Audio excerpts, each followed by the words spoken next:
Hey everybody, welcome back to Low Life Plays. Here, coming at you with another deck tech I threw together here. Definitely a super fun one. I am a huge Jurassic Park fan, dinosaur fan, ever since I was a kid. So I always find myself just tweaking with this deck. I flip-flop it between Pantlaza and I have, I can't remember their names, but it's the Blue and Owen, the combo teamer there. But I'm using that Landbase in another deck at the moment, so I figured now that I have this one swapped back in, it'd be a good time to just talk about it and go over it and why I kind of picked Pantlaza over like some of the other ones like Sakama or Gishath and what I value about this deck. So before I jump too far into it, I always like to remind everybody, please like, subscribe, comment down below if you think of some other smashy dino stuff. This is definitely something that this is more of a fun deck, just big stompy creatures and value engines, right? So let's get into it. Pantlaza is 2 red, green, and a white for a 4/4. When it or another dinosaur enters the battlefield under your control, you may discover X, where X is that creature's toughness. Only do this once per turn. So it does have the once per turn clause. Also, I do have these little dinosaur tokens. They're pretty nice. They're just the arts, but I have like dino tokens on the other side. You never know what you're going to need, but I just like to have them for whatever I might want. So, Pantlaza.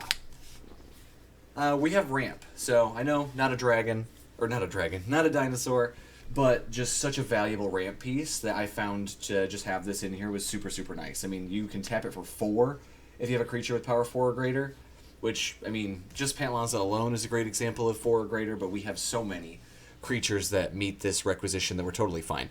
And then it has Eternalize, so it can come back, just so much value here. And then we're going to ramp some more with our Arcane Signet, our Soul Ring.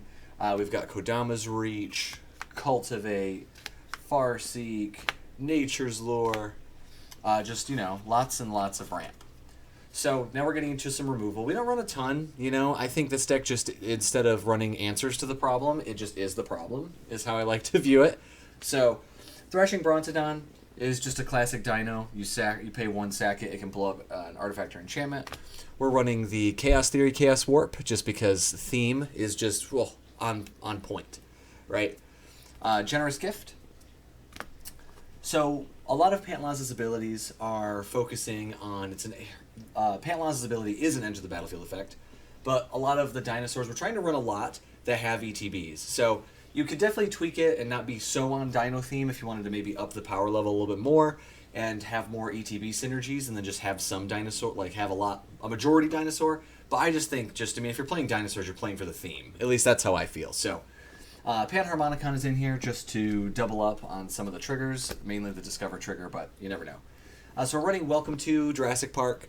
That just, it's excellent. It makes little walls. That's pretty cool. You make dinosaurs, but then when it becomes essentially like a Gaia's Cradle for dinosaurs, I mean, just awesome. Add a green for each dino you control. Heck yeah. And then each dinosaur in your graveyard has Escape. Just super valuable card. Savage Order.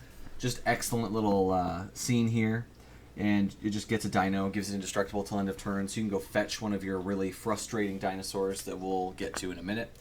The Skullspore Nexus, just extra value here for, our big boys are going to be pretty threatening, so it's good to have ways to have some reanimation synergies here where, whenever your non-token creatures die, you bring back a dinosaur or fungus, so it's interesting, and it can double power, so it's just a very, very good card in this deck.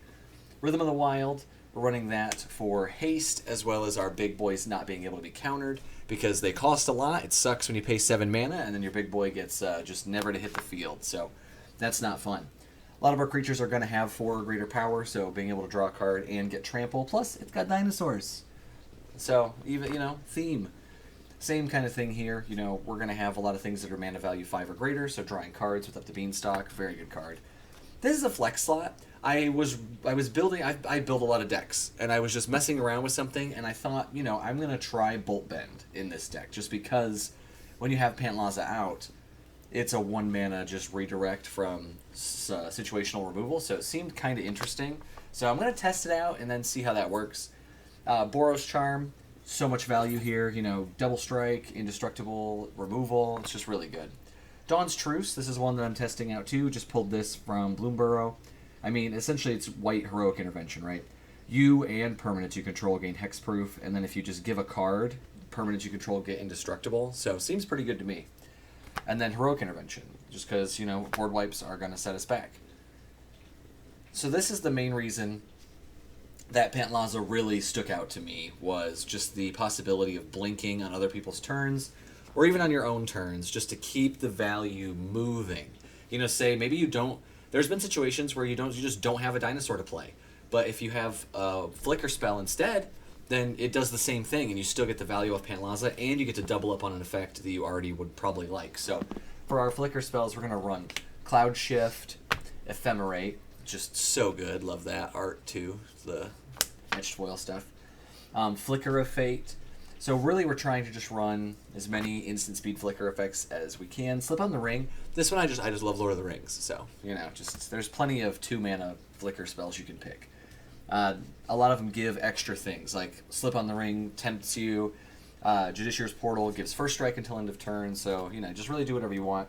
Parting Gust is, I think, excellent, just because it doubles up. It fills 2 roles, where predominantly for us, it's going to be a flicker spell, so you exile target non-token creature, and then if a gift wasn't promised, you return that creature under its owner's control with a +1/+1 at the beginning of next end step.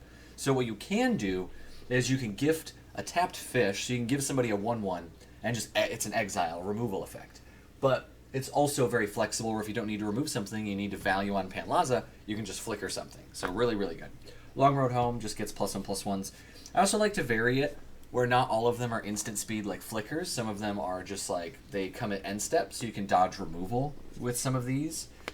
Like Legion's Initiative, love this card. It buffs.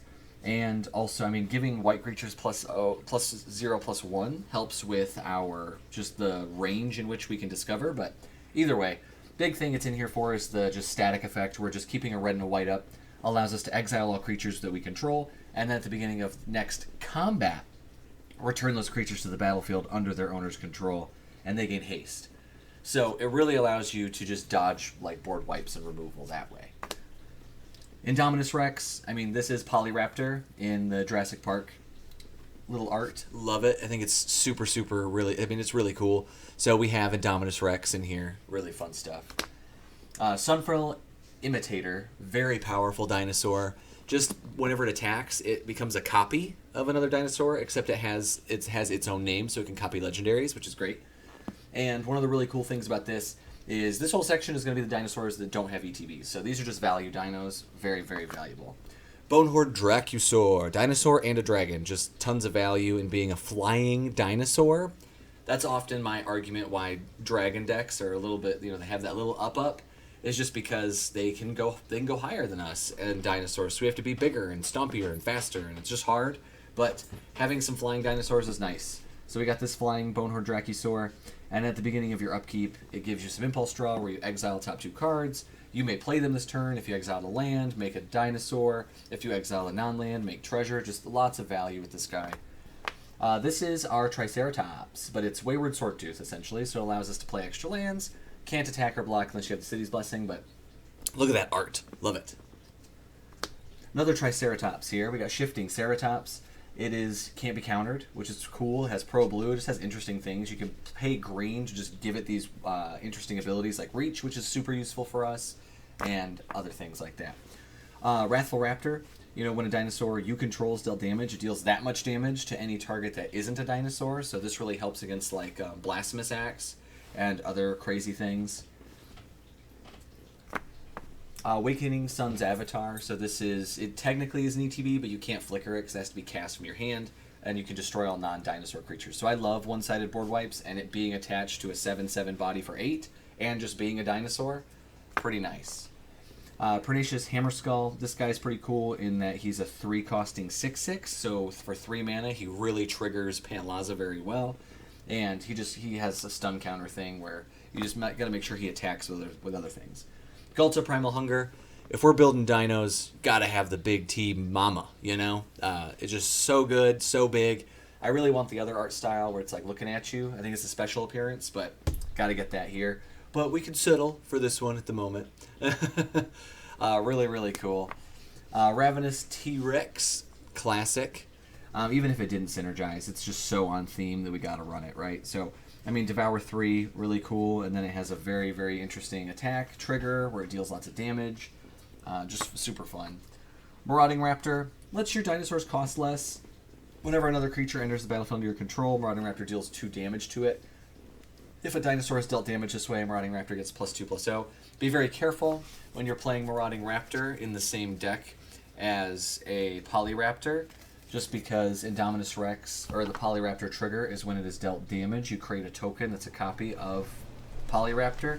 So essentially, if you had Marauding Raptor out and you play Polyraptor, what happens is a very well-known combo, but essentially what happens is it'll deal damage to Polyraptor, Polyraptor will make a copy, and then it'll just keep damaging it, and it'll become an infinite loop.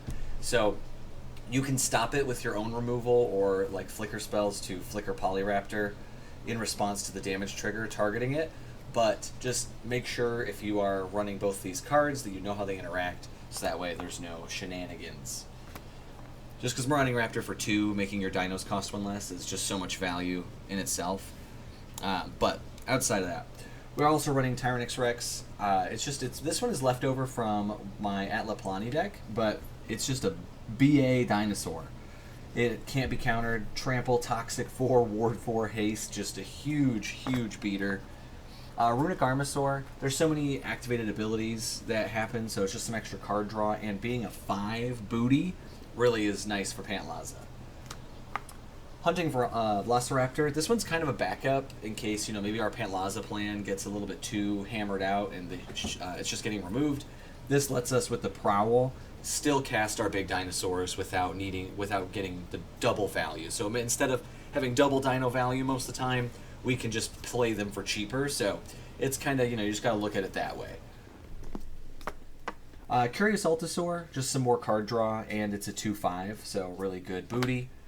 Scion of Calamity is amazing for this deck, right? Myriad is just so good, plus it's awesome looking. And whenever it deals combat damage to a player, destroy target artifact or enchantment they control, so it's removal on a dinosaur, which is great. And it'd be another dinosaur ETBing when the Myriad trigger goes off. So really, really lots of value. Quartzwood Crasher, just super strong card. Whenever one or more creatures you control with trample deal combat damage to a player, you make more dinosaurs, which making more dinosaurs triggers Pantlaza. Just really, really fun. Topiary Stomper, so I think this is going to get us into our ETB triggers. So this one, when it enters, you can go ramp, and it feels really good just because it is a 4/4, so it can get a lot of stuff. It can ramp really hard, and you can just keep flickering this to trigger Pantlaza, trigger this, get lots of cool stuff.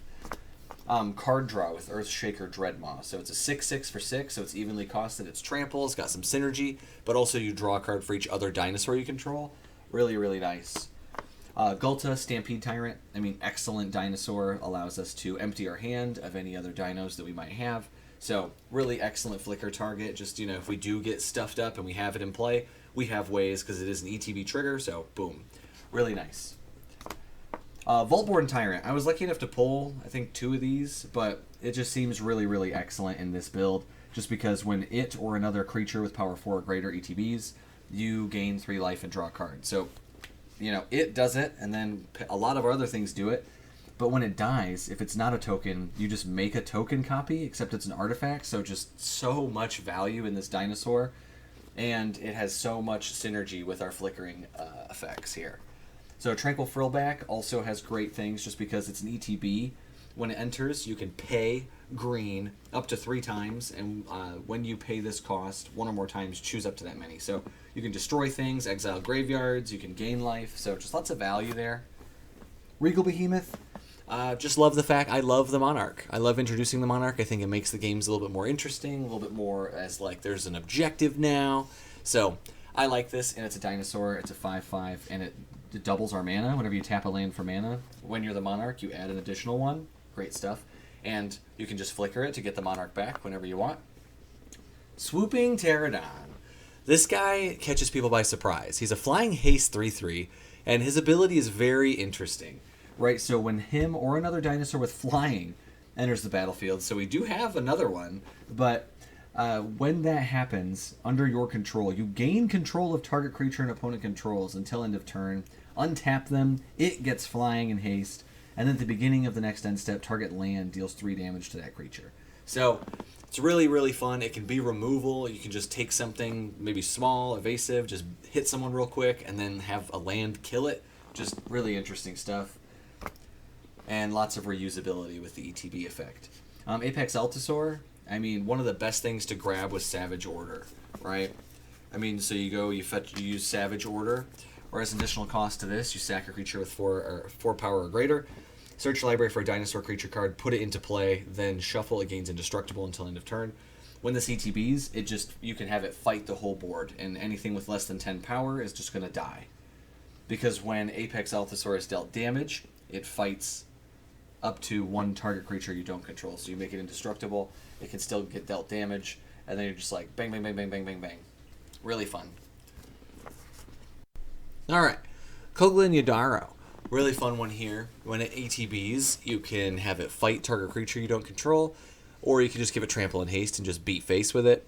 You can pay 4 to discard it and destroy up to 1 target artifact or enchantment, and then you shuffle it into your library, or library from your graveyard, draw a card. Pretty nice stuff. We're running the big boy themselves, Sakama, Primal Calamity. Just because, I mean, how could you not, right? It's a Vigilance, Reach, Trample with just a billion abilities with whatever you might need. Just a good guy, and he's a 9-costed 9/9, you know, and we're playing big dinos. Palani's Hatcher, probably one of the better dinosaurs that we can get. It gives other dinosaurs haste, and when it enters, it makes 2/0/1 green dinosaur egg creatures.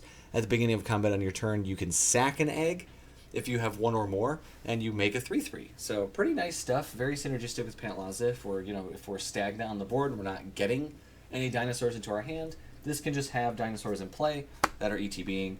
Trumpeting Carnosaur, probably one of my favorite flicker targets, just because it itself has Discover 5, so it can Discover 5, then Discover 6, just when you have Pantlaza in play. Really good stuff, and you can just discard it if you need to just deal 3 damage to a Planeswalker or creature. I think it's just a flexible Planeswalker removal, but all in all, it's better in play. Here we go. Regisaur Alpha, the Spinosaurus. Another really good one that gives other dinosaurs you control haste, and when it ETBs, it makes a 3/3, so just lots of value on that one. Verdant Sun's Avatar. I mean, just a really excellent choice with life gain, just being able to help out with that. When it or another dinosaur ETBs, under your control, gain life equal to that creature's toughness, and we do try to have the big dino booties in here, just because that's where Pantlaza is going to trigger their Discover. The big baddie himself. I do love this art. It's got like a little shifted sticker down there. But I do love the T-Rex. So this is a Tali, Primal Storm. Excellent dinosaur, excellent flicker target. I mean, you just exile the top card of each player's library, and you can, whenever it's an attack trigger, sorry. I always confuse it with the one that's coming up afterwards. But essentially, really good with the haste enablers, just able to get in there. It's really excellent. I mean, it can't work with Flicker just because it's got 6 toughness, can really help us out. But what we want to be flickering, and what really sparked probably the whole idea of wanting to build this way, is, you probably guessed it, it's a Tali Primal Conqueror. So this was the big reason that I was like, okay, we could build this, and it would be disgusting. So this is so fun to do. When you get this out, it's a 7 for 7, a 7/7 for 7, and when it ETBs, each player exiles the top card of their library until they get a non-land. So you're guaranteed to hit, and you can cast any of them without paying their mana. So it's just so fun to, if you have even just, let's say, 1 flicker spell, you cast it, you get the Discover, you get to take a bunch of stuff off everybody else's libraries and your own. Then on the other opponent's turn, maybe they try and remove it and you have protection, or you wait till the end step and you flicker it again and just repeat. Typically, you like to flicker Atali on your own turn, just so you can play with all those cards, but it also is nice because you still get the extra value from this. But just flickering it each one of your turns is just so crazy. All right, getting us into some lands here. So we're running Command Beacon because he costs 5, and then after he gets removed, it's 7. After that, you probably, this is just nice to have. We're running Razorgrass Ambush just because I really like these Modern Horizons 3 lands. They're just so flexible. and it's only costing you 3 life to have it come into play untapped, so pretty easy choice for me. We are running Cavern of Souls, Exotic Orchard, Command Tower, Secluded Courtyard, Unclaimed Territory, Reflecting Pool. Oh, sorry. Let's get these this way. Jetmir's Garden, Path of Ancestry, and Forbidden Orchard. So these are all of the lands that we're playing in terms of any color that we need. You could probably replace Forbidden Orchard or Cavern of Souls. You know, I mean, Cavern of Souls, if you have it, it's very valuable in any tribal deck. So that's why I'm running it. I had an extra copy, so it's in here. Anything that's running big, counterable, things that are just begging to be countered, right? We're running Spectator Seating, Inspiring Vantage, Fury Calm Snarl, and Clifftop Retreat as our Boros lands. We are running Spire Garden and Stomping Ground. Those are the only 2 Gruul lands that we're running. We do have Temple Garden, Canopy Vista, Razor Verge Thicket. And then we get into our basics. So I love these. I didn't manage to pull enough to complete. I have 3. This one's foily. Look at it. Oh, so pretty. And then so we're running 4 mountains. And then a lot of our stuff is reliant on white, which was just really nice because, you know, we can run the Jurassic Park ones. So we can run the Jurassic Park lands, which is nice. But also just the Ixalan plains are also just so nice. Just very, very thematic with what we're trying to do here. So we're running those. And then what I really need to get more of is the forests. You know, I really like the nighttime forest. I wish there was maybe a little better one.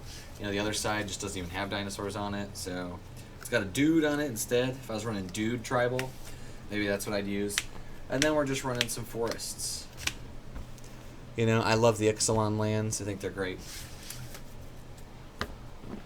So, all that being said, that is our Pantlaza deck, and I hope you enjoy it. I know dinosaurs and dragons and those types of themes, they're very popular, so some of these can be pretty expensive, but if you love dinosaurs and you might already have a Gishath deck together, I suggest, you know, just grabbing a Pantlaza and trying the Flicker package out. It can definitely be a lot of value pretty quickly, and you aren't reliant on trying to smack face as much.